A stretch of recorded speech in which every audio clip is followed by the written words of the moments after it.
میں نے ایک سی سی ٹی وی فوٹیج پوری خیبر روڈ سے پولیس لائن کی طرف آتے ہوئے میں نے خودکش نکال لیا ہے. میں نے اس خودکش کو کیمرے میں دیکھ لیا ہے, میں نے کراس میچ کر لیا ہے, میں نے اس کا چہرہ دیکھ لیا ہے, اور وہ خودکش اور جو ہمیں مسجد کے اندر خودکش بمبار کا سر بریدہ ہمیں ملا ہے وہ ایک آدمی,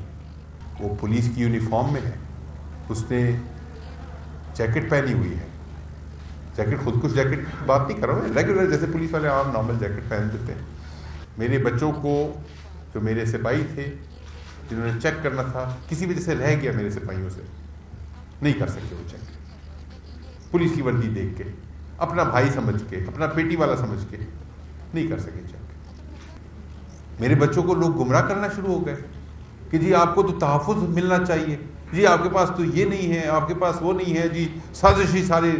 تانے بانے اس کے کہاں کہاں جوڑنا شروع ہو گئے. میرے بچوں کو گمراہ کیا, میرے لیے ایک نیا کام ڈھونڈا ہے آپ نے.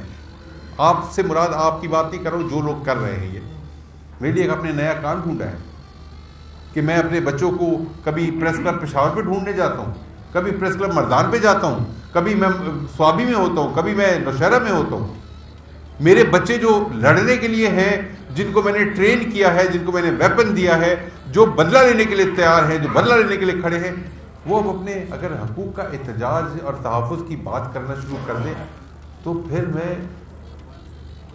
کیا کہتے ہیں, تمام شہر نے پہنے ہوئے دستانے, میں کس کے ہاتھ پہ اپنا لہو تلاش کروں.